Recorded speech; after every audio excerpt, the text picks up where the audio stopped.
9h-11h, Philippe Vandel. Bonjour Anna Girardot. Bonjour Philippe. Comédienne, je citais les films Clo-Clo, 5e set, Ce qui nous lie, les séries Les Revenants, Totem, La Flamme, le dernier Ogre d'Arnaud Malherbe, c'était en avril où vous êtes venu nous en parler. Et vous êtes à l'affiche du film qui fait le plus parler en ce moment, La Maison, tiré du roman d'Emma Becker, dans lequel elle raconte ses 2 ans et demi passés dans une maison close de Berlin comme prostituée, et c'est son choix, c'est très important. Roman très libre et sulfureux, le film est tout autant. Sa réalisatrice va nous rejoindre, c'est Anissa Bonnefond. Avant qu'on parle du film, vous aviez un point commun toutes les deux sans vous connaître. Anna Girardot, vous aviez lu le roman La Maison, et vous dites avoir été très touchée, vous l'avez lu bien avant de savoir qu'on allait vous proposer le rôle. Bien sûr, je l'avais lu parce que j'avais entendu parler d'Emma Becker et qu'elle m'intriguait, donc j'avais acheté le livre, je l'avais trouvé formidable. Je ne m'attendais pas du tout à interpréter son rôle un jour. Vous avez dit, gros choc pour moi. Quel fut ce choc ? Le choc de ces mots, de la vérité, de l'honnêteté, de la sincérité, de cette femme qui tout d'un coup dévoile une grande partie de sa démarche, de son intimité, avec beaucoup d'assurance et avec quelque chose de très vrai. D'un mot, pour qui n'a pas lu le livre, vous pouvez dire ce qui lui arrive.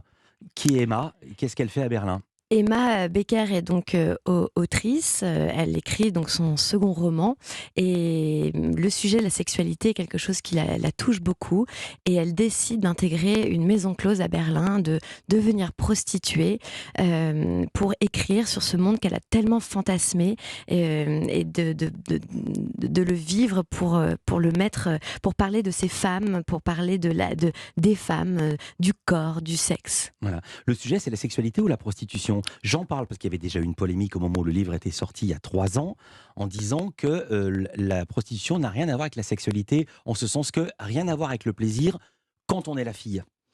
En tout cas, elle parle de sa démarche en fait de femme, d'aller finalement décider de ce qu'elle va faire avec son corps, avec son sexe, avec les clients qu'elle va rencontrer. Et elle veut parler de tout ça, elle veut parler d'un monde qu'elle ne connaît pas. Vous êtes arrivé. J'étais en train de poser une question en régie. Je suis en train de demander combien de temps dure la bande-annonce. C'est quoi ? On va la passer, comme ça on va bien voir combien de temps elle dure. Allons-y.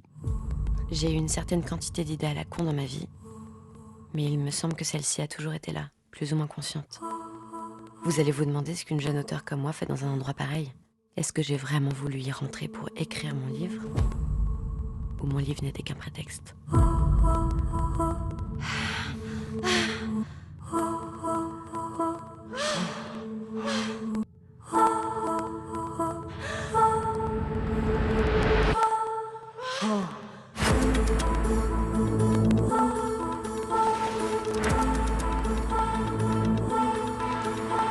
Est-ce qu'elle prend du plaisir à faire ce métier dans le film, comme Emma Becker prend du plaisir dans le livre, pour le dire dans le roman, il y a des orgasmes, mais on ne dit pas dans un film « Ah, j'ai eu un orgasme ». À partir du moment où en fait elle fait cette démarche et que elle décide en fait de ce qu'elle va faire de son corps, elle prend un plaisir immense à retrouver son pouvoir de femme. Là, elle en prend du plaisir et on en prend aussi dans le film parce qu'on y voit en fait toute la puissance féminine d'Emma ainsi que toutes les femmes qui l'entourent, qui sont interprétées par Rossi de Palma, Horatica et un casting formidable. C'est en même temps une ode à la sororité. Complètement. C'est une ode à la sororité, c'est une ode à la féminité, c'est un film humaniste et féministe. Et c'est un film très, très joyeux et solaire.